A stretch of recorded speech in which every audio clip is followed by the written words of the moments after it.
Hello and welcome to Tommy Talks TV, the place to be to build great love relationships. As always, I'd like to start by saying a very big thank you for all your likes and your shares and your comments on Facebook, on Twitter, on Instagram, on YouTube. I really appreciate you because you're helping us spread the message further faster.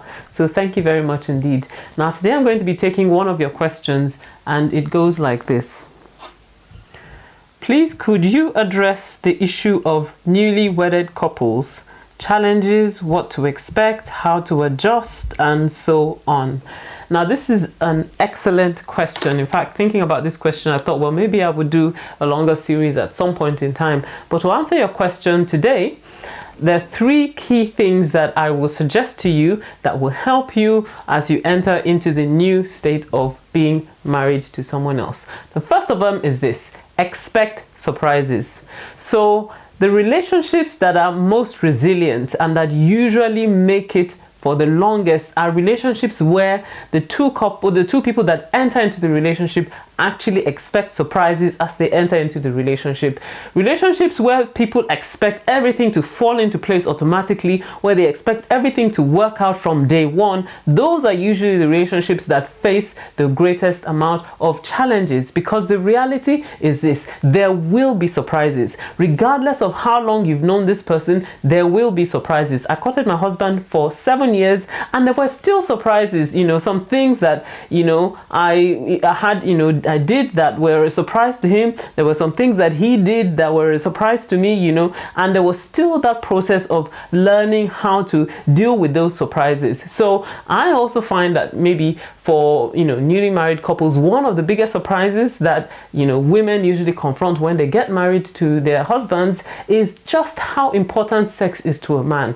I think that most women don't quite grasp that until they get married and suddenly realize just how frequently a man desires and expects sex in relation to a woman. That's not always the case, but frequently it's the woman that is surprised because the husband has a higher sex drive than the wife does. On the other hand, you find that very frequently men are surprised by just how much emotional encouragement and input a wife expects. So many men feel, okay, well, they look at marriage sort of like a project. So you've done all you need to do, you've gotten her to the altar, you're married to her, and then you want to move on to the next project, which is maybe your career or things like that. And suddenly you find, no, she actually wants you to spend time with her, to talk to her, to encourage her. She wants you to admire her, to say nice things to her. So that is a surprise to many men. And there are lots of other things that are surprises that could be cause for conflict. Things like financial habits, things like personality traits, how a person behaves, how they view life, things like that. So those are things that you should expect in marriage. And if you expect them, knowing that opposites will always tend to attract,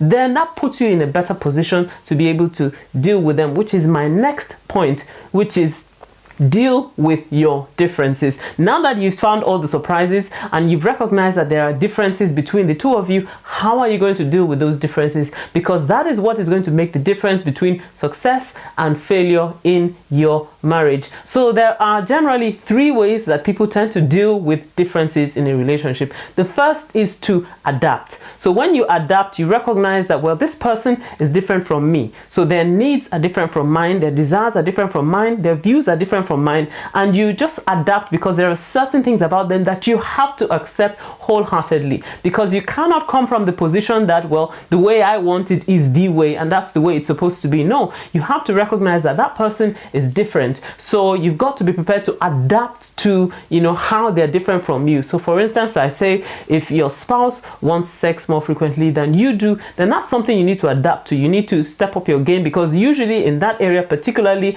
it's the person who wants sex less that probably should up their game a bit so that they can meet the needs of the other person. Or if your wife wants to be talked to, she wants to be encouraged, well, or she wants to hear I love you very frequently, well, that may not be something that you're used to doing all the time, but then you've got to be prepared to adapt to it. So adaptation is crucial. Or sometimes people negotiate.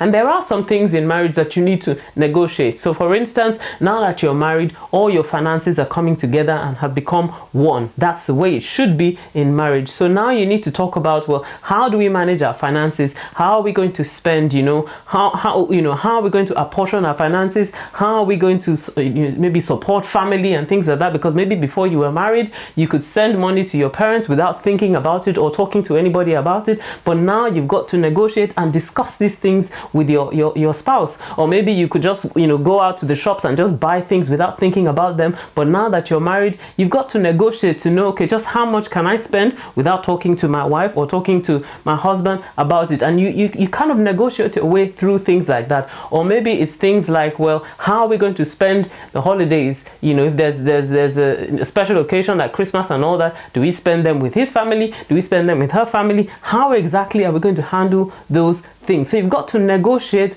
all those differences. So there are some things that you need to adapt to, some things that you need to negotiate. Now what you need to avoid is rejection. That's the third option. So people adapt, negotiate, or reject. If you reject, that means you just look at the differences and you say, well, no, my way is the way, or it's the highway, essentially. Or you're saying, look, this cannot be in this marriage. Now if it's something that is absolutely not scriptural, then obviously that needs to be rejected. But generally you should keep rejection out of your marriage and try to stick to adaptation or negotiation.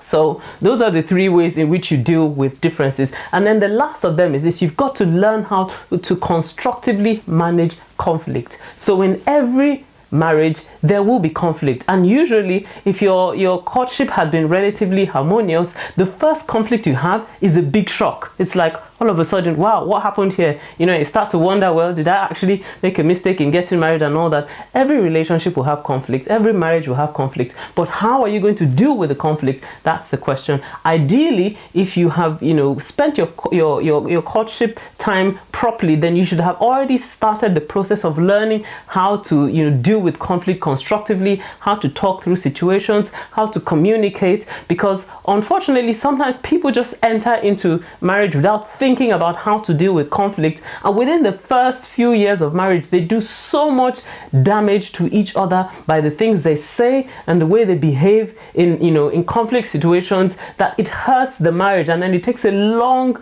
process of healing before they can get back to the point where they can develop intimacy again. So you've got to learn how to manage your differences constructively so you don't do damage to the relationship. Well, I hope this has helped you. If this has helped you, then please leave me a message on Facebook or Twitter.